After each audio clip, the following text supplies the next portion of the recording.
Hi friends, अभिमान academy एक बार फिर से आपका स्वागत है।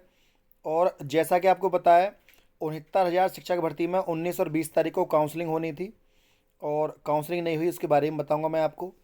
ईडब्ल्यूएस पर जो केस पड़ा हुआ है उसकी जीत लगभग तय है, क्योंकि सरकार ने जब सबमिशन दाखिल किया था, सरकार ने कोर्ट में बताया था कि हमारी भर्ती 2020 से शुरू मानी जाए। अब क्योंकि ईडब्ल्यूएस आ गया था 2019 में, तो यहाँ पर भी लाभ जो है तय है। 6800 याची लाभ की जो सुनवाई है वो जल्द होने वाली है। उसका रेट नंबर आ गया है, मैं आपको अभी दिखाऊंगा। एक एक करके वीडियो में कवर करते हैं। देखिए, सबसे पहले काउंसलिंग के मैटर को ले लेते हैं, क्योंकि काफ़ी बच्चों के कमेंट आ रहे हैं। देखिए, ये 16 तारीख को एक ऑर्डर निकला था। तो 16 तारीख को जो ऑर्डर निकला था, ये है ना, आप देख रहे हैं, माननीय उच्च न्यायालय योजित अपील संख्या इतने, 4 अन्य बनाम रोहित कुमार, 56 अन्य, 12/4/2022 के अनुपालन के संबंध में। इसमें ये बताया गया था कि जो एनओसी वाले बच्चे हैं उनका, और जो जो आपका रोहित कुमार और अन्य बनाम जो आंसर की वाले बच्चे हैं उनका जो काउंसलिंग होनी है, उसके लिए देखिए पॉइंट नंबर 1 में मैंने आपको बताया भी था, है ना। एनओसी प्राप्त अभ्यर्थियों के, देखिए ये लिखा हुआ है, बेसिक शिक्षा में 4 अन्य बनाम रोहित कुमार, 56 अन्य, और अनुपालन में एनओसी वाले अभ्यर्थियों की। देखिए, अगर केवल एनओसी वाले अभ्यर्थियों की काउंसलिंग होनी थी तो वो भी नहीं हुई, और अगर आंसर की वालों की होनी थी तो वो भी नहीं हुई। कोई भी काउंसलिंग नहीं हुई है ना। तो जनपदवार श्रेणी का मतलब है जिले लेवल पर। देखिए यहाँ पर लिख रखा है, पहला पॉइंट ध्यान से पढ़ें।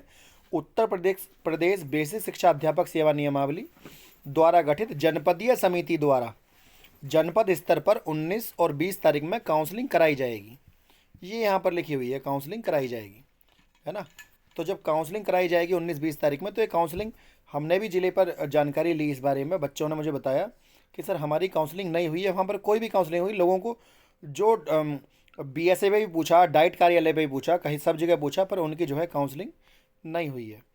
अब जो अभ्यर्थी हैं वो या तो उस ज़िले में एनओसी का कोई मैटर ही नहीं होगा, ये उस ज़िले में काउंसलिंग नहीं हुई है, और अगर हुई है तो कितने लेवल पर हुई है, बाकी अभ्यर्थियों को इसकी सूचना क्यों नहीं दी गई है।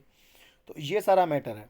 ऊपर से जिनकी काउंसलिंग छूट गई, देखिए ये भी यहाँ पर लिखा हुआ है, काउंसलिंग के बैंक ड्राफ्ट को 15 दिन के अंदर अंदर बेसिक शिक्षा परिषद कार्यालय में अनिवार्य रूप से, अलग अलग रूप से आप उसको जमा कर दें। ये भी यहाँ पे लिखा हुआ है। तो अगली जो सूचना आएगी उसकी जानकारी आपको तुरंत दी जाएगी। अच्छा भैया, ये जो केस है, अभ्यर्थी कह रहे थे सर कि ये ईडब्ल्यूएस वाला केस है, कौन सा है भाई? ये 6800 याची लाभ के लिए जो केस डाला गया ना, ये उसकी डेट है 19 तारीख में।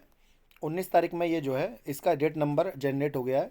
इसकी सुनवाई नेक्स्ट वीक में, लगभग बुधवार या बृहस्पतिवार में संभवतः हो जाएगी। मैंने आपको बताया था पहले भी, अंशुल कुमार मिश्रा एंड 5 अदर्स कि, तो ये अंशुल कुमार मिश्रा मतलब मेरे ही नाम से ये 6800 याची लाभ का। कुछ अभ्यर्थी पूछ रहे हैं सर ये क्या मैटर है? ये मैटर जब ओपन होगा जब बताऊंगा, अभी मैं इसकी जानकारी आपको नहीं दूंगा। ये सर, बच्चे पूछ रहे हैं सर ये क्या है? मैंने बच्चों को बताया था पहले ही, अभ्यर्थियों को, ये जो है ईडब्ल्यूएस वाला मैटर है। तो वो जो रेट नंबर था वो 6800 याची लाभ का है। देखिए ये रेट नंबर अलग है। कुछ जो समझदार लोग हैं उनको पता नहीं है, बार बार जानकारी ले रहे हैं, या तो पता है जानबूझ कर घुमा रहे हैं, या समझना चाहते नहीं हैं। ये जो रेट नंबर है ये 6800 का है, 1325/2023। और ये जो रेट नंबर है दूसरा वाला, ये 916 है ना। ये दोनों दोनों अलग अलग है। आप तो आप इसमें कन्फ्यूजन मत हुई। ये भी जो है आप देख सकते हैं, ये भी जो है अपना ही है। तो कुल मिलाकर बात यह है कि आप समझना क्या चाह रहे हैं, पूछना क्या चाह रहे हैं, क्या ज्वाइन करना चाह रहे हैं। देखिए, हमें जीत चाहिए। हमें ये मैटर नहीं है कौन व्यक्ति क्या सोच रहा है, किसके बारे में बात कर रहा है, आपस में क्या बातें कर रहे हैं, हमें इससे कोई मतलब नहीं है। हमें ये मतलब है जो लोग हमसे जुड़े हुए हैं उनकी जीत हो, हमारी जीत हो, और जो लोग हम पर विश्वास बनाए हुए हैं उन्हें इसमें लाभ मिले। तरीका चाहे कुछ भी हो, है ना। ये भी बात नहीं है कि जीतने के कौन कौन से पॉइंट हो सकते हैं वो हम आपको फ़ोन पे बताएं कि इस तरह से जीत मिल सकती है। ये इतना मूर्ख ना तो हम हैं और ना ही हमारे कोई एडवोकेट वगैरह कोई भी होंगे। ये काम वकील का है। हम एक सिंपल आदमी हैं आप सबकी तरह। अगर जीत मिलेगी तो वकील साहब के द्वारा मिलेगी, और मुझे पूरी उम्मीद है कि जो हमारे वकील हैं उस बात अपनी बात को सही तरह से रखने में सक्षम है। ठीक है, पहले भी कई बार जीते हैं, इस बार भी जीतेंगे। और दूसरी बात, दुनिया जो है वो उम्मीद पर कायम है। 69,000 शिक्षक भर्ती में अब सीधे सीधे नौकरी किसी को नहीं मिलने वाली है। यदि कोई अभ्यर्थी किसी केस में याची बना हुआ है, याची के द्वारा या रिट नंबर के द्वारा केस भर्ती में एंट्री कर गया तो ठीक, वरना तो दो तरीके हैं। या तो सरकार 90-97 कट ऑफ को सबको ही संपूर्ण समायोजन कर दे। दूसरा तरीका यह है सरकार 22,000 सीटें जोड़ दे, तब लाभ हो जाएगा। और दोनों ही बातें बनती हुई नहीं दिख रही, क्योंकि इनके लिए पहले हम सारे काम कर चुके हैं।